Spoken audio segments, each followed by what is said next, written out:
মই মিছা কথা কোৱা নাই মোক যেনে ধৰণে পঠিয়াইছিলে মোৰ যি প্ৰকৃত পৰিচয় মই সত্য কথা কৈছো মই কোনো মিছা কথা কোৱা নাই মই এছবিৰ এজন এছআই হয় মই এবাৰ নহয় হাজাৰ বাৰ কম যে মই কোনো মিছা কথা কোৱা নাই মোৰ যেতিয়া প্ৰথম আৰক্ষীত নিযুক্তি হৈছিলে মই সেই কথা মই মোৰ দেউতাক অৱগত কৰিছিলো মোৰ নিচাও এজন পুলিচৰ বিষয়া হয় মই নিচাও এই কথা অৱগত তেখেতেও গম পাইছিলে যে মোৰ যেতিয়া এছআই নিয়োগ হৈছিলে তেতিয়া মই তেখেতলোকক সেই কথা কৈছো আৰু মই দেউতাৰ পৰা মোৰ যি ইউনিফৰ্ম কিনিবলৈ ষ্টিক কিনিবলৈ মই দেউতাৰ পৰা পইচা বিচাৰিছিলো আৰু দেউতাই মোক পইচা দিছিলে ইমানটো যদি ৰাইজ আপোনালোকে মোক বিশ্বাস নকৰে মই এটা কথা ক'ব খুজিছো আপোনালোকে বেলতলা অজন্তা পথত ৰয়েল এনক্লেভত যাওক এবাৰ তাত খবৰ কৰক তাত কি প্ৰশিক্ষণ চলে মানক চলিহা খুদক তৃষ্ণা সন্দিকৈ খুদক মানক চলিহা ঘৰ গোলাঘাট কুৰালগুৰিত হয় মানক চলিহা খুদক মানক চলিহা সকলোৱে জানে যে মানক চলিহা ঘোৰা বুলি ক'লে প্ৰায়বোৰ থানাই চিনি পায় তেখেতে তেনেকুৱা ধৰণৰ আগতো কাম কৰিছে মানক চলিহা খুদি চাওক তেতিয়া গম পাব ৰাইজ মই মিছা কথা কোৱা নাই আপোনালোকে তৃষ্ণা সন্দিকৈ খুদক তেখেতৰ ঘৰ কাহিলিপাৰা তেখেতে আমাক প্ৰশিক্ষণ দিয়াইছিলে আপোনালোকে তেখেতক খুদক তেতিয়া গম পাব মোৰ লগত যিসকলে প্ৰশিক্ষণ লৈছে মই তেওঁলোকক এটা বিনম্ৰ অনুৰোধ কৰিব বিচাৰিছো কাবেৰী অংকিতা চয়নিকা তোমালোকতো আমাৰ লগত আছিলা নুমল ঋতুৰাজ আমি সকলোখিনি একেলগে আছিলো কাবেৰী আৰু চয়নিকা দাসৰ ঘৰ হৈছে নগাঁও তোমালোকে কিয় পাহৰি গৈছা মোক তোমালোকতো এই আলফাৰ বিৰুদ্ধে যি যুঁজ হৈছিলে সেই যুঁজত আমাক কেনে ধৰণে ব্যৱহাৰ কৰিছিলে তোমালোকেও জানা আমাক কেনে ধৰণৰ আমাক প্ৰশিক্ষণ দিয়াইছিলে সেই কথা তোমালোকেও অৱগত নুমল তোমাৰো ঘৰ গোলাঘাট মেৰাপানীত তুমি মিছা নকবা সত্য কথা কৈ দিয়া আমাক যি ধৰণে প্ৰশিক্ষণ দিছিলে এনক্লেভত আমাক কি ধৰণে আলফাৰ বিৰুদ্ধে প্ৰশিক্ষণ দিয়াইছিলে আৰু তাত প্ৰশিক্ষণ দিয়াত আমাক বাৰে বাৰে কৈছিলে যে আমাৰ শত্ৰু অকল আলফাৰ লগতহে আমি যুঁজ দিব লাগে আৰু সেই ক্ষেত্ৰত আমাক আণ্ডাৰ কভাৰ হিচাপত প্ৰস্তুত কৰিছিলে আমাক যেতিয়া মিছন দিয়া হয় সেই মিছনৰ কাৰণে আমাক প্ৰস্তুত কৰিছিলে অকল আলফাৰ বিৰুদ্ধে মিছনৰ ক্ষেত্ৰত আমাক প্ৰস্তুত কৰিছিলে প্ৰশাসনে ইয়াৰ লগত বিশেষকৈ যোগদান কৰিছিলে মানক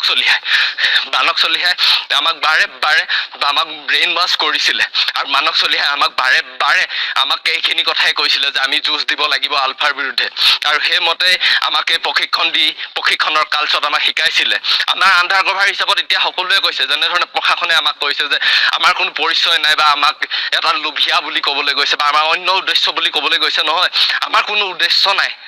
আমাৰ কোনো ভুকীয়াকে আমি একো উদ্দেশ্য লৈ আমি একো লোভত পৰি কৰা নাছিলো আমাক যি ধৰণে ব্যৱহাৰ কৰিছিলে আমাক যেনে ধৰণে প্ৰলোভন দিছিলে হয় আমি প্ৰলোভিত হৈছিলো কিন্তু বিশেষকৈ আমাক তেনেধৰণে তেওঁলোকে আণ্ডাৰ কভাৰ হিচাপত ব্যৱহাৰ কৰিছিলে আণ্ডাৰ কভাৰ হিচাপত যেতিয়া ব্যৱহাৰ কৰিব আমাৰ কি সুকীয়া পৰিচয় থাকিব আপোনালোকেও চাগে হয়তো জানে আণ্ডাৰ কভাৰ হিচাপত যদি থাকে আণ্ডাৰ কভাৰ কোনো সুকীয়া পৰিচয় নাথাকে ঠিক একেদৰে আমাৰো সুকীয়া পৰিচয় নাই আৰু আপোনালোকে এতিয়া যদি বাৰে বাৰে মই কৈ আছো যে হয় মই এছবিৰ এছআই হয় আপোনালোকে হয়তো বিশ্বাস কৰা নাই ৰাইজ তেন্তে হ'লে মই এটা শেষতকৈ আপোনালোকক কথা কওঁ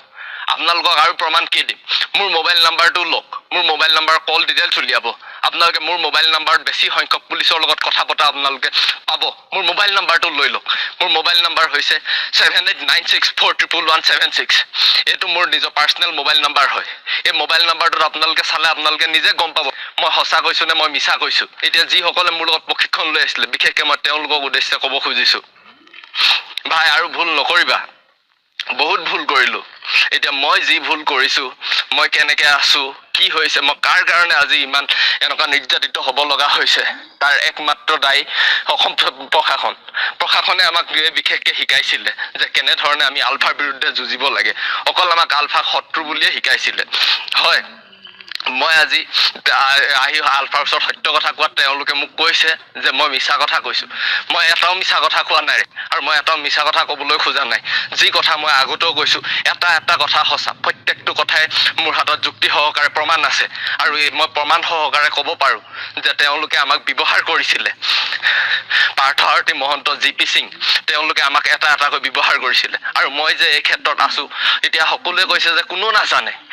নাজানে বুলি কোৱা সকল মই প্ৰশাসনৰ বিশেষ বৰমূৰীয়া কেইজনক সুধিব বিচাৰিছো তৃণয়ন বৰদলৈ ছাৰ আপুনি মোক ভালকৈ জানিছিলে হিমাংশু দাস ছাৰ আপুনি ভালদৰে জানে জোনমণি বাইদেউ আপুনিও জানে যে মই সত্য কথা কৈছো নে নাই আপুনি নিজে ডিজিপি অফিচত কৰ্মৰত জোনমণি বাইদেউ আপুনি নিজে সত্য কথাটো কৈ দিয়ক যে কেনেধৰণে প্ৰশাসনে আমাক আণ্ডাৰ কভাৰ হিচাপত ব্যৱহাৰ কৰিছিলে। তিৰ্ণন বৰদলৈ ছাৰ, আপুনি এজন এচিপি হয়, বশিষ্ঠ থানাৰ এচিপি হয়, আপুনি সত্য কথাটো কৈ দিয়ক ছাৰ, মোক মৃত্যু মুখলৈ তিলতিলকৈ ঠেলি নিদিব। মই প্ৰত্যেক মুহূৰ্তত মোক আপুনি ঠেলি দিছে। মই সেইকাৰণে মোৰ লগৰসকলক ক'বলৈ বিচাৰিছোঁ যে আমি সকলোৱে একেলগে প্ৰশিক্ষণ লৈছিলোঁ। প্ৰশিক্ষণ লোৱাৰ টাইমত আমাক যি ধৰণে শিকোৱা হৈছিলে, যি ধৰণে বুজোৱা হৈছিলে, সেই সকলোবোৰ কথা এটা এটাকৈ মিছা। সেই সকলোবোৰ কথাৰ আঁৰত আছিল